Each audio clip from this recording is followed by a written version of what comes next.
Hey guys, what's happening? Welcome to the United Talk.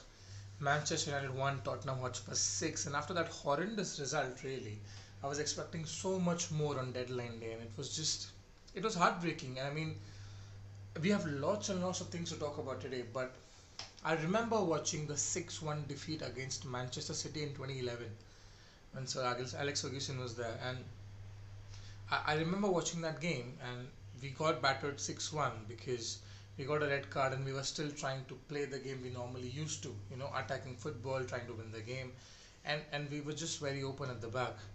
But in that season, we finished second behind City only on goal difference. We were still able to gather as many points as Man City as the champions. We were only behind the goal difference. And I think this 6-1 defeat is much worse than that defeat because in this 6-1 defeat, it's like the epitome of problems at our club. Like, this defeat cannot be pinpointed at a single person, whether it's a player or a manager or just the board. It's the epitome of the problems that we are right now having at Manchester United. Because if you look at the way we lost the game, for the first goal, Harry Maguire, the captain. I've always said that Harry Maguire and Victor Lindelof are not a very good centre back partnership.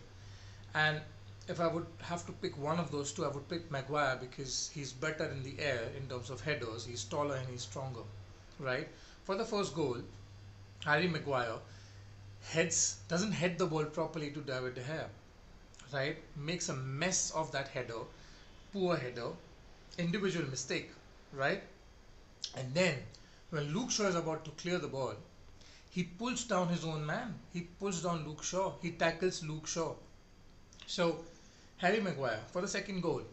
He gives away a free kick on Harry Kane in a position, in a place, in a space, in the area of the field where he shouldn't be really doing that. But then, if you've done that, that's fine. Just stand on top of the ball. It's schoolboy defending.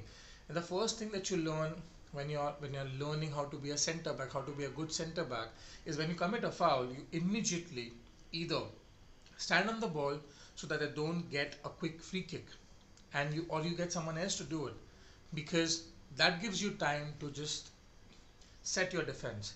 It gives you time to organize your defense, and that should have been done, and it wasn't. And look, in the end, Harry Kane, very quick thinking, Son, good goal. I'm not going to take it away from those two. It was a brilliant goal, but then again, this could have been avoided. Then the red card comes along, individual mistake. Look, you see the replays. There's some words exchanged between Anthony Martial and Eric Lamela. Lamela puts up his hand towards Martial's throat and chin. If Martial reacts the way Lamela reacted, he fell down on the ground as if what has happened to him. But it was an overreaction. But the thing is, the rule is a rule, and the rule is that you cannot really touch the opponent's face like that. And Martial is stupid. He deserved to get a red card. But that doesn't mean that Lamela shouldn't. Lamela should be just allowed to play on and do those kind of things, because Lamela is the one who incited Martial. Yes, Martial was wrong. He was stupid in doing whatever he did. But even Lamela should have been sent off. But I'm not going to turn this on the referee because it was stupidity from Anthony Martial. And when we got the red card, individual mistake, the third goal, Eric Bailly. And it's not just Eric Bailly.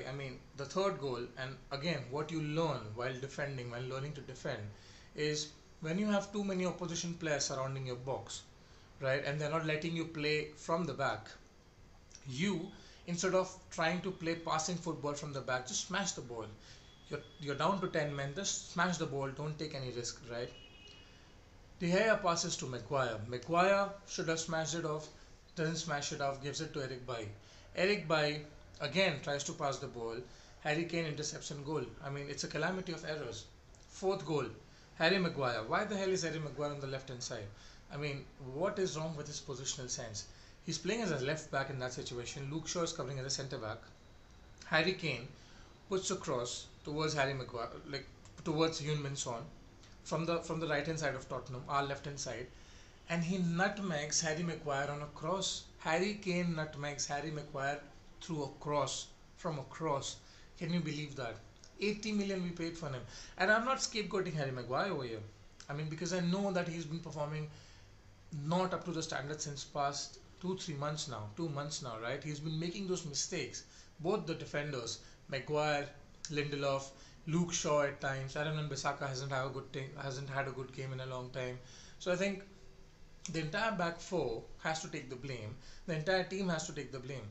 Fifth goal. I mean, you talk about the fifth goal. Paul Pogba doesn't track his man, doesn't track Sergio Aurier's scores. Sixth goal, Paul Pogba doesn't need to make that challenge. I mean, I know it's an opportunity for them to pull the trigger. He could have had a shot at goal, and but then again, the challenge is the tackle is not just good enough, and then he gives away a penalty. So it's a calamity of errors by almost all United players, and I'm not scapegoating any single one of them because I think there's a lack of, apart from individual errors and apart from a poor defense, it's a lack of leadership in that on that pitch. There's no leader. There's only one leader I see on the pitch, which is Bruno Fernandes, and that's where I get in Ole Gunnar Solskjaer, a manager. I have never been Ole out. I have never been Ole out. I'm not Ole out right now, but I've always said Ole Gunnar Solskjaer has a tendency to make these mistakes. He's naive. He's learning on the job, but his learning curve is pretty flat. I mean, he doesn't learn quickly. He takes his time to learn things, and the fact that Paul Pogba shouldn't have played so many games because he's not fit enough. Van de Beek should have started. I mean, we've said this again and again. Lindelof started the last game against Brighton, which we should have lost, by the way. We should have lost. We just won that game because of luck. They hit so many times the post. They hit the post so many times, and we just were lucky to get that win. Otherwise, we would have been on 0 points right now. We we have 3 points from 9 possible points. We could have had zero, right? If not for that Brighton result, which we were lucky to get, by the way. Paul Pogba is not 100% fit. He shouldn't have started. Van de Beek should have started again. Same thing. When you're 2-1 down, when you know that throughout the first 20-25 minutes, Yoon Son, I mean, if Harry Maguire is marking Harry Kane, right, man marking Harry Kane, because that's why he's given away the foul, that's why he's lingering on that left hand side of the pitch when the cross comes in for the fourth goal, then who's man marking Yoon Son? Because if Aaron Van Bissaka is supposed to be man marking Yoon Son, he's not doing that, number one, because he's too scared, because Regulion is overlapping. He's a very good fullback who's regularly overlapping. So who's helping out Aaron Van Bissaka? And Bissaka had a bad game himself. But who's responsible to double team Son, to make sure that Regulion and Son on the left hand side don't just create havoc? I mean, Mason Greenwood doesn't track back enough, and I don't blame the kid because he's 18. He's a centre forward by nature. He's playing on the right hand side. He has added responsibility, and he will make mistakes. I don't expect Maguire to make those mistakes, but I do expect Mason Greenwood to make those mistakes, and he doesn't track back. He just doesn't. And as a manager, if you're sitting there, if you're looking, that I mean, as a spectator, not even on the ground, I'm looking on my television, and I can see that Yoon Son has loads of space every time Tottenham tries to counter attack or attack us. You have to solve that problem, whether it's a substitution on the 30th minute or not. You have to solve that problem, and he didn't. That's on Ole Gunnar Solskjaer. When you get a red card and you're 10 men down, when you concede another two goals, when you're 4-1 at half time, you try to shut up shop. You know you're not playing well. As soon as the red card happened, Harry Maguire just, I mean, his face was in his hands. No leadership, lack of leadership. You say to them, all right, you know what, this is not working out. I need to shut the shop up right now. I need to substitute someone, maybe Pogba out and get a defender in. Get Lindelof in, play three at the back or five at the back, put three in midfield and play with one striker. You have to do that. Play Rashford as a midfielder who can run again, again. Something different. I mean, just try to stop from conceding more and more goals, because our goal difference right now is what, -6. It's -6 already. That's on Ole Gunnar Solskjaer.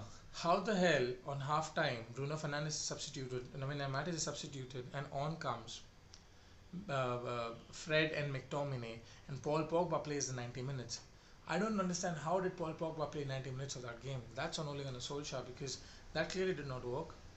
And again, I'm not saying Ole out, but Ole Gunnar Solskjaer has to be more ruthless. Ole Gunnar Solskjaer has to take more decisions which are in favor of the club and not in favor of the players. He has some favorite players, and every manager has that. But Fred, I mean, look, in this team, I can see that with the midfield of Bruno, Pogba, and Matic, which performed well, by the way, 2 months ago after lockdown, a double pivot doesn't work in this team. What a double pivot is, basically one midfielder holds its ground and tries to stop opposition counters, opposition attacks, and one midfielder goes ahead and supports and attacks, starts the attacks. That's double pivot.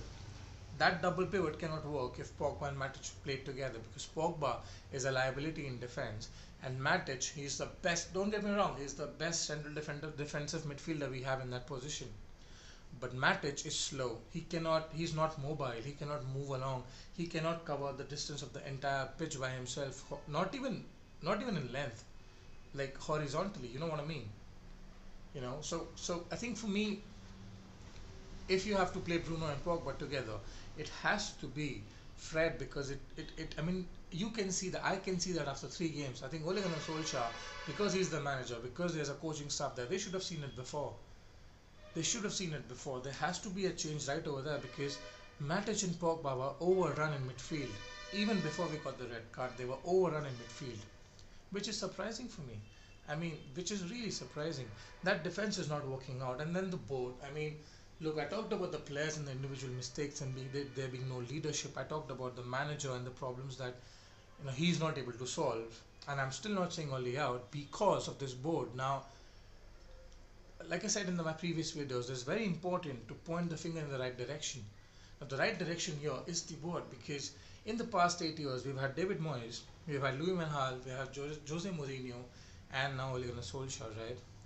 Four variables, one constant. None of those four variables have done well in terms of getting us where we want to be. Yes, Mourinho won some trophies. Yes, Van Gaal won the FA Cup. Yes, Ole Gunnar Solskjaer helped us to finish in the top four. But in the end, we are Manchester United and we want to be back challenging for the titles. And we are not there. And why are we not there? That's because of the board. That's not because of the managers. Because you look at the season when Gaal, he finished fourth with United. He was not backed. And the next year he ended up finishing fifth. Won the FA Cup, was still sacked. You look at Jose Mourinho.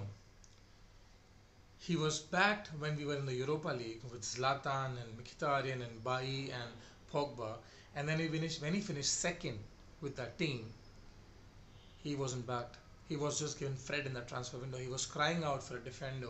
He wasn't backed. And what happened? Jose Mourinho got the sack. I mean, I'm not saying whether he should have gotten the sack or not, because I always felt that Jose Mourinho was not the right manager for us. But if you're going to give someone a job to do, at least back him. Either don't choose him in the first place, or at least back him to do the job. Again, the same thing. Ole Gunnar Solskjaer finishes 6th in the table, gets back to the transfer window. We get Maguire, we get Van Bissaka, we get James, we get Bruno. He manages to finish in the top 4. Again, he's not back, because I was patiently waiting for the Sancho announcement yesterday. And it's not just about Jadon Sancho per se. It's about, look, when we came into this summer transfer window, I'm sure Ole Gunnar Solskjaer and the United board, Ed Woodward and Matt Judge, they would have discussed this. All right, they finished third, right? Next season we want to do better. Chelsea have finished fourth, but on the same points as us. So we want to do better next year. Next year, better may not mean that finishing second or first. What it may mean is, instead of finishing on 66 points, let's get 75 points, 72 points. Let's be a little bit better. Okay, what do you need to become better? What do you need us to do so that you and your performances on the pitch can become better? You can accumulate more points. I need a centre back. Ole Gunnar Solskjaer says, I need a centre back because this pairing is not working. I need a right winger because we don't have a right winger. I need a midfielder because there's no replacement for Pogba or for Bruno. Alright, who are the players you want in these positions? Alright, for right winger, I want Jadon Sancho. Right? Okay, who's your second priority? Maybe Dembele, Ousmane Dembele, maybe Sarr. But you know what? I really, really want Jadon Sancho. So let's make him a priority signing for the summer. Alright, Jadon Sancho, priority signing. Who do you want in midfield? I want Jack Grealish. Okay, number 2, who do you want? Number 2, maybe a Van de Beek. Alright, cool. 2 options. Who do you want in centre back? I want Upamecano. Second option, I want Gabriel. Third option, I want Badiashile. Alright, left-sided centre back you want, left-footed centre back. Alright, these are the 3 options. What else? I maybe might as well look at a left back because Reguilon is available. Alright, left back Reguilon. What else? Another option could be Alex Telles. Another option could be Michaelenko. Alright, 3 options for left back. Let's see what happens. But what are the priority signings? Your priority signings are a right winger, central midfielder, centre back. Ole Gunnar Solskjaer has not got any of his priority signings. He hasn't got a centre back. He has got a midfielder, but which was not his priority. He wanted Jack Grealish. He wanted Jack Grealish.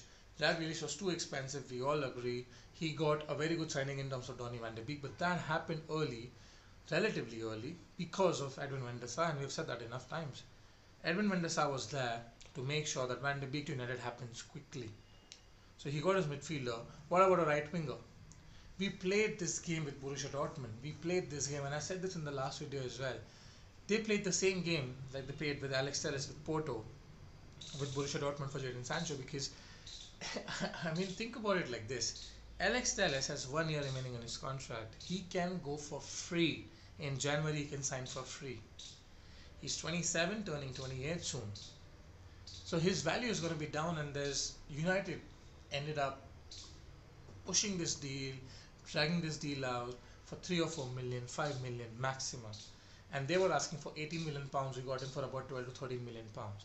Fair enough, you saved 5 million. You saved 5 million, right? With Jadon Sancho, it was clear since the beginning. He has 3 years on his contract, so Borussia Dortmund, unlike Porto, don't need to sell him. The player wants to come. Everything is ready. You have the money. They had the money. They thought Borussia Dortmund will cave in the end of the transfer window. They did not. Then they said, we have the money. So this is the reality of Jadon Sancho deal. They had the money. On the last day, went to Borussia Dortmund and said, all right, this is the player. He's in London. By the way, Jadon Sancho was in London. He was pushing for a move. United went to Borussia Dortmund and said, here's the money. Give us Jadon Sancho. Dortmund said, up yours. Up yours. Because their transfer window was closed. They didn't have time to buy a replacement. Forget that. They were pissed off. This was a deal of egos. This was a deal of egos. And I'm sorry, Borussia Dortmund was always going to come up. He was, damn you bird. Borussia Dortmund was always going to win this because it was a game of egos. They always said we want 120 million euros. They always said that 108 million pounds. And United just, they've left everyone down. And on the last day, they were scraping for Ousmane Dembele. Dembele, how much did they try to convince Dembele? I'm actually glad that we didn't sign Dembele because of his injury record. I mean, a lot of people come out and say that Dembele is a very good player. He's an exceptional talent. And if he's fit in La Liga, if he's fit, sorry, not in La Liga, but if he's fit overall, he can actually be better than Jadon Sancho. Well, will you ever find that out? Because in the past 3 years at Barcelona, he's never been fit. I mean, I understand if you have 1 or 2 bad injuries, but to have sustained amount of injuries year after year at the age of 23, it's just not good enough. It's not good enough. So Ousmane Dembele, they tried to get Dembele, they didn't get him. And then, alright, there's Edinson Cavani available at the age of 33 and a half, who's not played a game since March, who's a free agent. Let's buy him 2 days before the transfer window. That smacks me of desperation. That was not a plan. Edinson Cavani, yeah, Ole might have said I want to back up to a striker because if Martial gets injured or suspended, which is the case, Ighalo is not good enough to play there, and Ighalo is leaving in January, so you do need a backup striker. But if Jadon Sancho would have come along, you can play Rashford over there, or even Greenwood over there in the striking position, Rashford on the left and Sancho on the right. You don't need to sign Edinson Cavani. You've signed Edinson Cavani, a player who's in the last 2 years has not played for PSG, and look, he's a big name. Edinson Cavani is a big name, but he used to be a very good player. Now in the past 2 years, he's hardly played for PSG. He's not played a game in 7 months. He's been a free agent for. If Solskjaer would have said, I just really need a striker, Edinson Cavani is a free agent. Go and get me Edinson Cavani. If this was a part of the plan, I would have been on board this. But this was not a part of the plan, because if this was a part of the plan, he was a free agent for months, really. He was a free agent since March. So then we could have signed him easily. But we didn't. He was offered to Benfica, who rejected him because of his wages. He was offered to Atletico Madrid, who rejected him because of the agent fees that was involved in this. Cavani's agent came out in February and said if Cavani was all about money, he would have moved to either Manchester United or Chelsea. Cavani's agent said that in February. And voila, Cavani is here in Manchester United. You think that's not because of money? You're paying him £200,000 a week minimum. He's on 10 million a year. That's 10 million a year. Plus, we're going to pay about 8 million to his agent as well. 7 million to his agent as well for 2 years. So So that means 2 years, 20 million, agent fee 7 million. That's 27 million we've signed Edinson Cavani for. That could have gone to the Jadon Sancho fund. We've signed Alex Telles. I'm happy with the signing. It's fine. It's a backup to Luke Shaw, who is also injury prone in a way. But then again, was he a priority signing? Is he going to improve that defense? No. Will he start? You're not even sure whether he's going to start or not. Your priority signings have not been made. Okay, right wing. Who's on the right wing? We've signed Noni Van de Beek. We've signed Alex Telles. We've signed Edinson Cavani. Who's on the right wing? They go ahead and buy this youngster, Ahmed Traore from Atlanta, who's played 26 minutes. 26 minutes in Serie A. 26 minutes. He scored a goal. He's said to be the next generational talent, and I don't disagree with that. He might be the next Cristiano Ronaldo. He might be the next Lionel Messi, but he's a prospect. The last time we were talking about a prospect, it was Adnan Januzaj at the club. Everybody said Adnan Januzaj is a brilliant prospect. What happens to prospects? I mean, they might turn out to be best players, great players. They might not do it. We've bought him for 25 million pounds plus add-ons, and he's not even here right now. He's going to join in January because of work permit. That's funny. I feel like laughing on this situation. They've signed another winger who's 18 years old again, Facundo Pellistri. Facundo Pellistri, right? Uruguay. He's from Uruguay. Again, again a prospect. I really want Pellistri to do well. I really want Ahmed Traore to do well. Imagine getting us Adama Traore. I would have been happy with that signing. But I really want these two kids to do well. But these are kids 18 years of age. They're not going to come. I mean, the last time a kid came along and set the Premier League on fire was either Wayne Rooney at Everton and at Manchester United, or it was Cristiano Ronaldo. I mean, have you remember? And then it's Mason Greenwood now. The last time we actually signed an out-and-out right winger for the first team was in 2009 when we signed Antonio Valencia. And then he was converted from a right winger to a right back by, I think, Louis van Gaal, if I'm not wrong. Right? And since then we haven't signed a right winger. We've played Mata over there. We've played Rashford over there. We've played Lingard over there. We don't have a solution, and now we're playing Mason Greenwood over there. We don't have a solution. We played Daniel James over there, but Daniel James is not a right winger. He plays on the left wing for Wales. That tells you. I mean, we bought Daniel James on the recommendation of Ryan Giggs, who's the manager of Wales. He plays on the left wing for Wales. So he can play on the right wing, but he's just not good enough. And I mean, look, this is inaptitude from the club, because you look at all the managers. You look at all the managers in the Premier League. You talk about Jurgen Klopp, and he's been back. He got Thiago, and he got that left back, and he got Diogo Jota. Right? He already had a very good team, a champion team, and he got these three players. He was backed. Pep Guardiola is always backed. He's still. I mean, if everyone comes out and says that we've spent 80 million on Harry Maguire, United should not care about this, because look at Man City. Man City have spent 443 million on their defense, and they still haven't got it right. There's still problems with that defense. Right hand side is sorted with Kyle Walker playing there. Now this season they've signed Nathan Ake and Ruben Diaz. With Laporte, these three people can do well. On the left hand side is still a problem. Zinchenko is not top class. Mendy is not top class. They still have a problem at left back. So if you spend 443 million and you've bought the likes of Otamendi and Mangala and John Stones, who are nowhere near the first team now, who've left now, it's okay, because they've got it wrong. It's not rocket science. You don't always get it right with players. They've got it wrong. They are one of the best run clubs in the world, Manchester City. They've got it wrong with defenders. They've still kept barking Pep Guardiola over this. 8 of their 11 most expensive players are defenders. That speaks volumes. United should still see that defense and say, Harry Maguire, 80 million, right? We overpaid. We know we overpaid. It's not working out. We need to reinvest. Lindelof, 30 million, not good enough. Buy 30 million, good for bench strength only. Tunzi, we don't know whether he'll be fit or not. Mengi hasn't been given a chance yet. We don't have a great centre back. We don't have. I mean, the inaptitude of this club, not only to buy players, to think about it like this. We were supposed to sell so many players this summer, so much deadwood.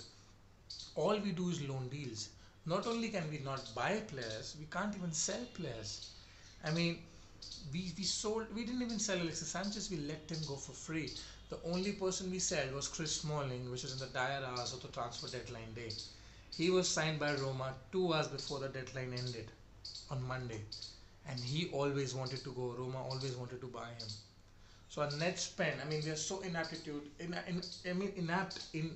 in doing this that our net spend this summer again is 35 million for Van de Beek, 12 million for Telles, and we've sold Smalling for again 12 million pounds. So our net spend is 35 million. Yeah, we've signed this Palestri guy for about 10 million, I think. So let's say 45. Our net spend is 45 million. Pep Guardiola has been backed. Jurgen Klopp has been backed. Frank Lampard at Chelsea has been backed. Arteta, Arsenal, they bought their number one priority target. They bought him on the deadline day. Thomas Partey from Atletico Madrid for 50 million. 50 million they paid for one player, and they bought him. And our club gives us COVID excuse. So Arsenal has been backed. Chelsea, Man City, Liverpool, Everton have been backed, and they got players who will play in their first team. In their first team. Leicester has been backed. Brendan Rodgers. Who are missing? Spurs, Mourinho. Of course, look at the players he's got. I'm not saying we should have gotten Gareth Bale, but he's been backed. He's been back. He's got this Vinicius guy as a striker, as a replacement for Kane. He's got Gareth Bale. He's got Regulion. He's got Højbjerg. He's got Doherty. He's got players who are playing in the first team regularly. That's 7. No, that's more than 7. That's Chelsea, Arsenal, Liverpool, Man City, Spurs, Everton, Leicester. Wolves have been backed. Wolves have been backed as well. Leeds United have been backed. I mean, Bisla at Leeds has been backed. That's 9 clubs who spent more money than us. And this Ahmed Traore who we bought for 25 million, we're not going to pay that money till January. He can't come till January. So if we pay that money in January, I'm sure they're going to have this Bruno excuse that money for Bruno came from the summer transfer budget, while money for Ahmed Traore is coming from the next summer transfer budget. So United, I mean, and you think we are a poor club? We're not a poor club. All this money is going into the pockets of the Glazers and the shareholders, and it's just. I'll tell you what. I've taken a stand now. The solution to this problem, like I said before, there are four variables still now. Manager. There are players like Juan Mata who's played under David Moyes and who are still at the club, like Phil Jones who have played under Sir Alex Ferguson who are still at the club. And then there are players like Daniel James who were bought by Ole Gunnar Solskjaer. So we have players, some of the players who have played for 4 different managers, right? And the one constant in all these things is the club, the board. And I alone cannot do it. I can maybe influence 70, 100 people who are watching this video to do it, but then not more than that. 1 million people cannot change everything. 1 million subscribers for Manchester United cannot change everything. It has to be everyone. But this fan base is divided. It is divided. We look at different aspects of how we can put our own fan base down. There's no cohesion in our fan base, and that's the big problem. But personally, I have told myself, like I said to you before as well in the previous videos, I'm not going to buy another merchandise of Manchester United. I wear the shirt with pride, but I'm not going to do it because if I buy this shirt, the money goes to Adidas, right? And Adidas in turn gives money to the board, to the owners, who don't give that money to us for transfers. I'm not buying this. I'm not buying this anymore. I'm not. I've unfollowed Manchester United on social media. I've unsubscribed from MUTV as well. That doesn't mean I don't love my club. I love my club. I breathe my club. It's in my blood. But something has to happen. I'm not in Manchester that I can go and light a candle in front of Old Trafford. That's not going to do anything anyway. But I'm not. I have a geographical problem. But I'm going to do whatever I can personally to make sure that I don't support Glazers. I don't, because this has to change. I can see this club going down, further down. We've hit rock bottom now. We've essentially hit rock bottom, and this is just ridiculous for me. Think about it like this, and I'm going to leave you at this, right? I've been speaking for 30 minutes. I'm sure you're bored, but the next few fixtures for us after international break, we have Newcastle away, we have PSG away, Chelsea at home, Leipzig at home in Champions League, Arsenal at home, Istanbul away in Champions League, Everton away. 7 or 8 games, and I'll tell you right now, if Ole Gunnar Solskjaer loses half of those games, he's sacked. And I think Ole Gunnar Solskjaer, this is the end for Ole Gunnar Solskjaer. I don't think Ole Gunnar Solskjaer will be here next season. I'm not even sure that Ahmed Traore is going to come in January. We'll see Ole Gunnar Solskjaer, meet Ole Gunnar Solskjaer, because I think Solskjaer will be sacked. I might be wrong, and I hope I'm wrong. I'm not only out. I know he's not the man who's like a Jurgen Klopp. I know he's not Pep Guardiola. I know he's not Sir Alex Ferguson, but he's better. He's better because he not better than them, but he's better because um, he he understands the club. He loves the club. He wants the club to do well. He's learning on the job. His coaching stuff may not be good enough. I don't disagree with that. And I know that Ole Gunnar Solskjaer has made some mistakes, and I think his time is coming to an end very soon. This is deja vu. This is what happened with Mourinho. Mourinho spoke out, so the atmosphere in the club became negative. But right now, the atmosphere is not positive. Ole Gunnar Solskjaer has not spoken anything against the club like Mourinho did, and the atmosphere is still not very positive. I mean, there's rumors about Bruno Fernandes fighting with either Maguire or Matic. I'm not sure whether they're true or not, but then the atmosphere itself, it's down. It's really down. So, what's going to happen in the future, I don't know, but I really fear for Oli now. I think the same cycle will repeat. If Oli goes, Pochettino comes in, or a new manager comes in, there's a bounce, we play well, we don't get Champions League, but we are hopeful. He gets back next summer, gets a few players, we get Champions League, and again he doesn't get back in 2 years' time. Performances goes down, we're not able to qualify for Champions League. The new manager is sacked in 2 years. It's like that, it's become like that. So it's really disheartening to see that, and I think we are the fallen giants, really. We are the Arsenals, we are like the Liverpool for 30 years. We're like the AC Milan, really. I mean, what was AC Milan 20 years ago? We are like that now. We are, because all we talk about is history now.